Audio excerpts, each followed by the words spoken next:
Welcome to the latest edition of Extra Time. Jan and Ali are on for the first time since their holidays. Where did you go, Jan? Did you do anything special?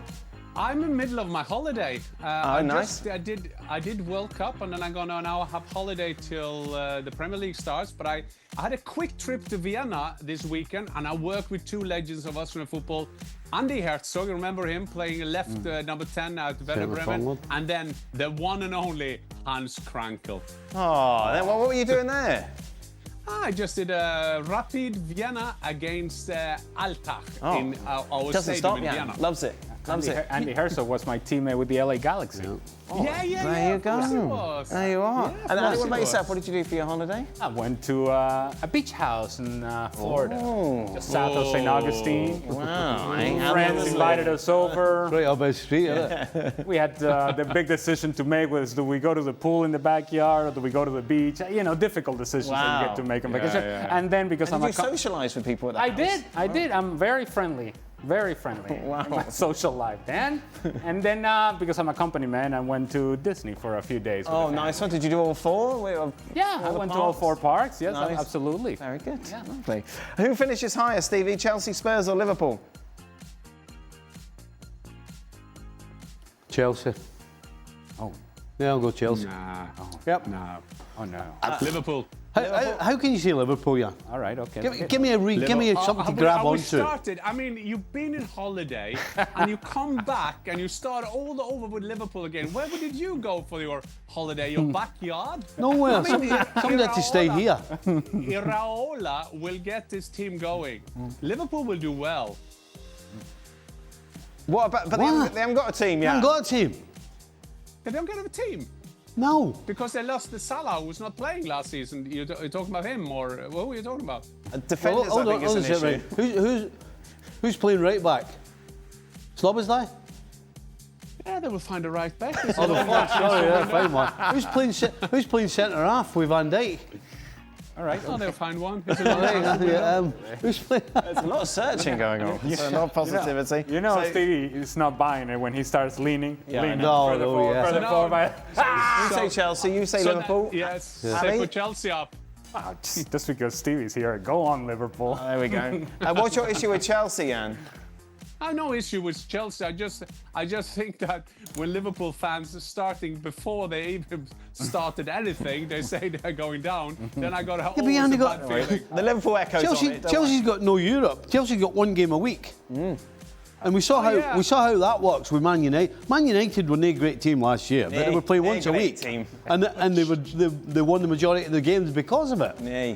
Liverpool don't have an Come 11 on, yet. Liverpool. Make They're in that all these former competitions, Liverpool player wrong. and Chelsea.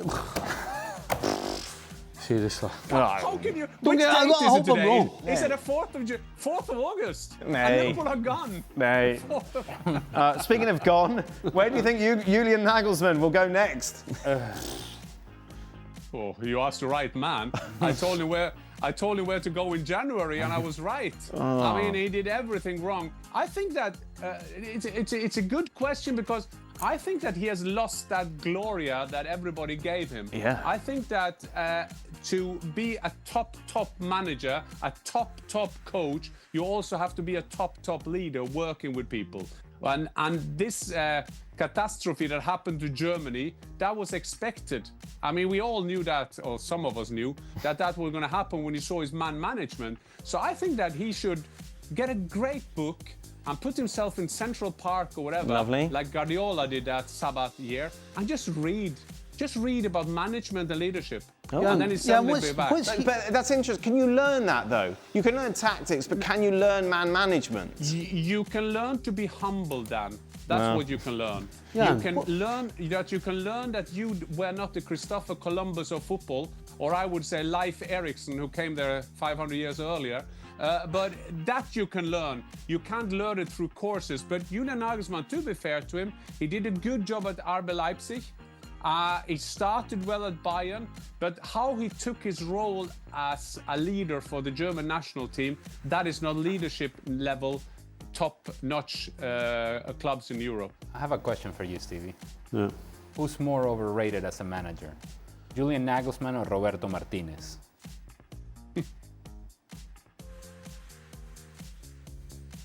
I'd probably go with Nagelsmann.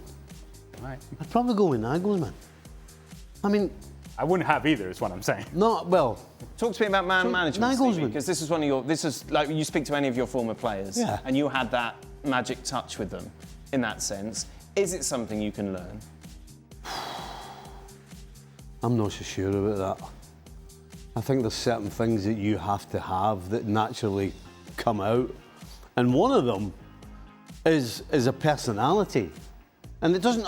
You know, was it Magath? The personality he had was an absolute shocker, but it got results though.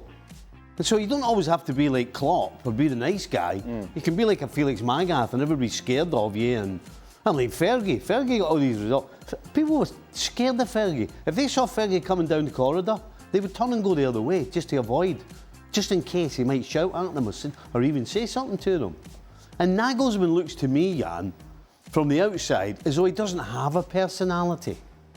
I mean, Well, I think now, you know, I think he has a personality, but I think he creates a personality that doesn't fit So to it's a him. false one he's got, right? Yeah, So exactly. there you Because go. I mean, and I've said it, and I say it, I repeat myself, but sometimes we say a manager has lost the dressing room. But the main thing, and we know that, guys, you have to win the dressing room.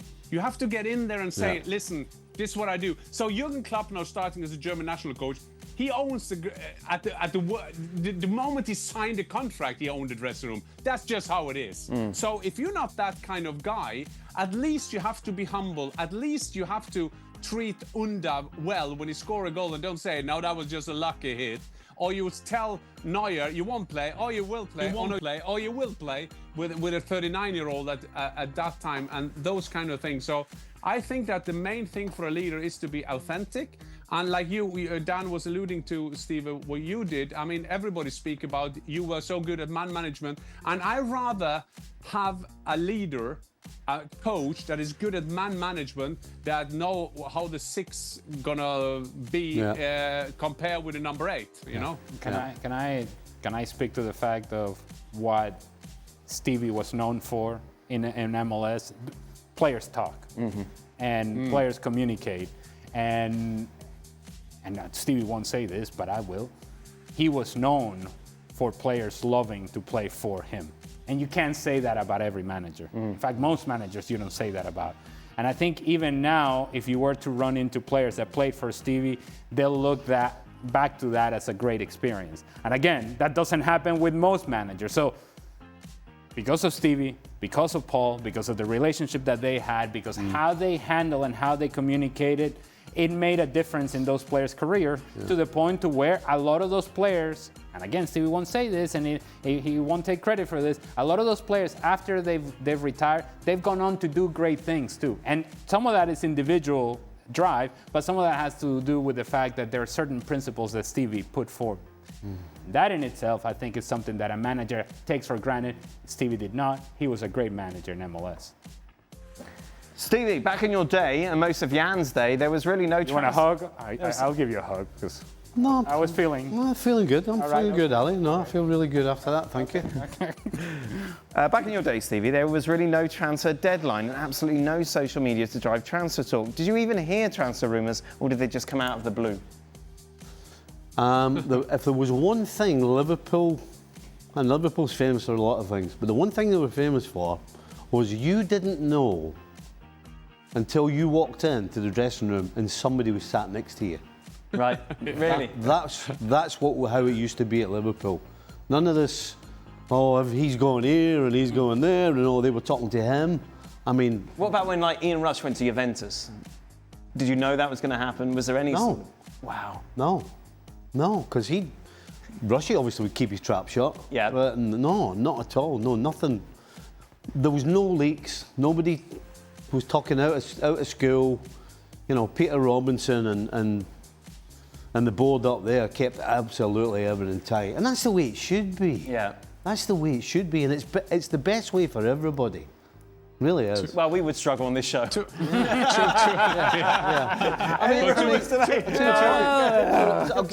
Stevie was a great man manager. Oh, not this again. To be fair, we played in a time where there was no Wi-Fi.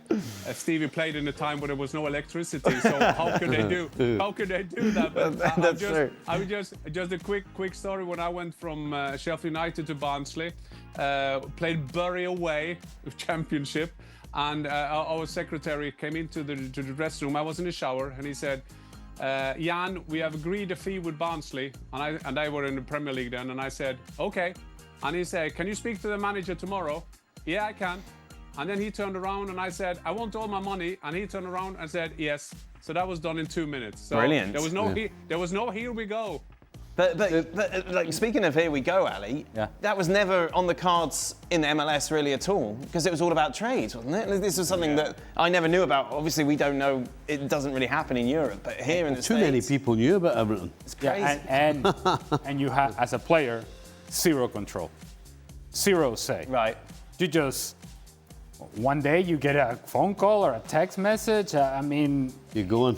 and what do you mean? I just signed a new deal here. Well, it's not here. You sign a new deal with MLS, and that deal just goes. Your contract's with MLS. Yeah. So your contract goes with you wherever you go. So we're just moving you literally like pieces.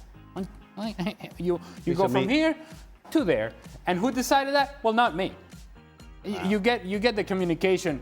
In best cases, you get the communication directly from the coach of the team that is trading you. But that doesn't always happen. Sometimes you get the communication from your agent, or you find out. And when I was, this is another thing that people from other places in the world may not be familiar with. When there was expansion in MLS, you protected a certain amount of players. And for different reasons, you didn't end up protecting older guys or more expensive guys because you didn't think that a new expansion team was going to take on older guys or expensive guys.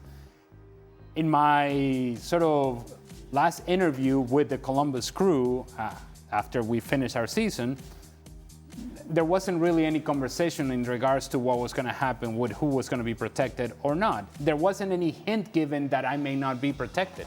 I found out that I wasn't being protected because I saw it in the newspaper. Wow. And not only did newspaper, ladies and gentlemen, is something that used to be printed daily. Yes. So I see the report in the newspaper, and then I get a phone call from the Philadelphia Union and the manager at the time, Philadelphia Union, about the possibility of being selected in the expansion draft. I never heard from the Columbus Crew directly, a team that I had won a championship just a year before, and had scored a goal in the MLS Cup, and I've been the leading goal scorer for that team. Nobody said anything to me. I had a meeting with the manager ahead of that happening. He never mentioned it as a possibility. The GM never reached out. Mm-hmm. I ended up finding out because of the newspaper and because of a phone call from the next team, not my old team. So I have great sympathy for the players that sort of go through this sort of things in which you have no control. I have very little sympathy with players today in which you get all these things in terms of option. Is this team? Is that team? Is that team? You see it coming and you have an input. But we don't get an input, or we didn't get an input in MLS. Now things have changed a little bit, but back then we didn't get an input. You were just moved and you were told you were going. But I think it's interesting because now we talked about in the show about Vinny Jr. I mean, that is not a typical thing. And when you see it in England, you have 4 professional divisions, and these kind of talks. I mean, now we talk about Premiership. Now they may be down to Championship. There is a lot of money as well, and some big spenders also in League One. But I can still remember that we were talking about different options when we also had a deadline day. We were not that old. We had a deadline day, and when the deadline day came closer, there was always a possibility. So as a player, you would say to your wife, well, let's see what's happening now the last couple of days before the deadline day, and somehow they make all deals the last hours before that 5 o'clock. When the last fax had to come. And I remember I went to Middlesbrough, I think that was done 4:30. There was a guy called Phil Whelan, I remember he came from Ipswich, a defender. and his facts didn't come through. So he couldn't play. This was in March, I think, the deadline day.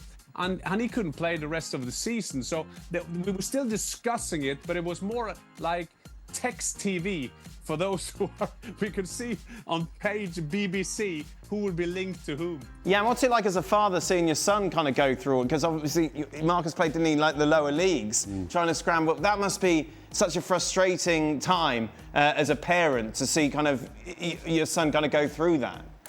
Yeah, I remember after he went to this Duke thing. He played a Duke, and then he was picked by Seattle Sounders. Yep. Yeah, and I was sitting here, not far from here, and I said, and Marcus said, yeah, I've been picked. I was second pick for Duke, and I said, and I had no clue what was that all about, and I had to put myself into the rules and go in there and understand what was that going on, and I understood that the chances were not big, but it was still a big praise for him as a player, good for him to take further on his career. And when he then came to Scotland, it was like back to the 90s again, because it was not the big money, and he went to That's just Scotland in general. He was in my team. He was playing in my team. team. I know, he played in your team. And when I visited him there, I felt like it was back in the 90s. But as you were saying, you were nervous because we forget that when people are saying that footballers have a great life, but we only see the guys who are in a private jet with here we go. But this is the professional. This is their life. They have mortgages. They have a car that needs to be paid. A couple of kids.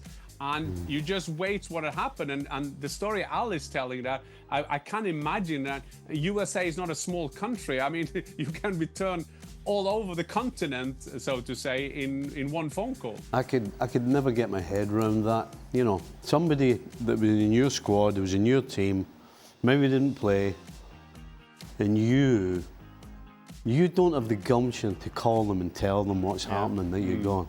I just could never get my head around that. I mean, I don't get it. There was way too many coaches back then who couldn't wait to be talking to the signing who was coming. They're all over it, you know, and it's all pictures and this and that. But as soon as you had to do something that wasn't the best part of your job, well, you got to man up. And don't be a coward. You know, you can't always have it all the way you want. It really irritated me, the amount of times that guys would come to us and they would be the same, and nobody spoke to them. I mean, and basically what it does is they actually arrive at your place not happy. Yeah. Not happy at all, because they've just been dumped. Sure. Basically. Yeah, without an explanation. Can I just add one thing though about, you were saying earlier about the way Liverpool did things? And people will probably go, how come though?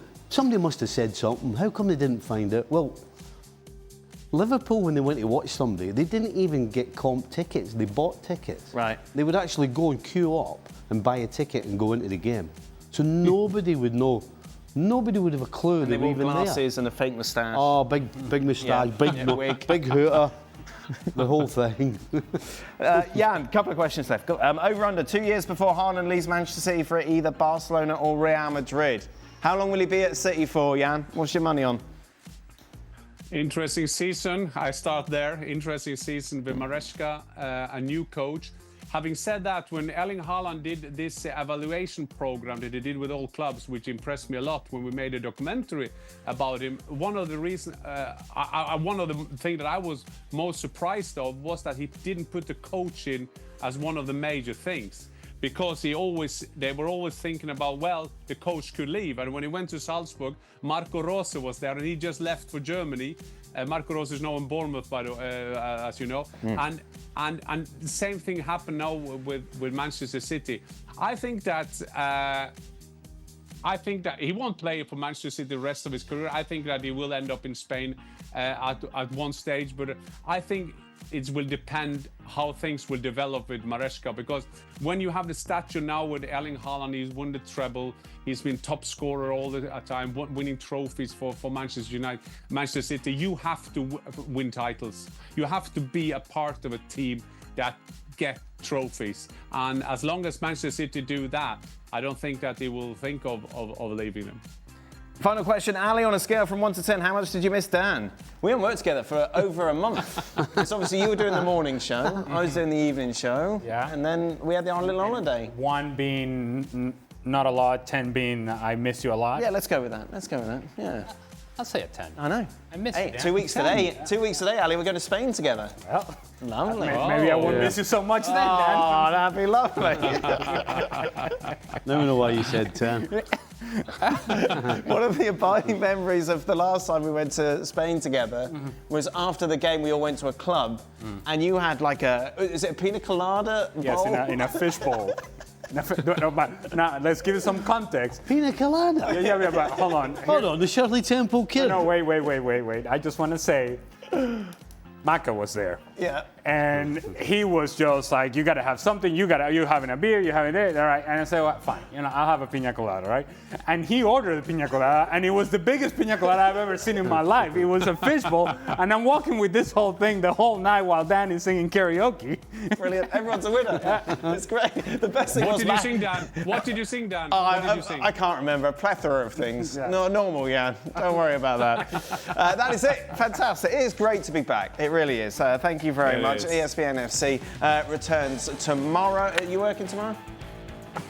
What have I got on my lip? Schmegma. I'll still be there an hour. Are you on tomorrow, boys? I am. Oh, no, there we are. What? No. You're already on? Maybe Shaka's back, hero of the day Wow. at the Revs. Hey. You've got to ask him about that. Well,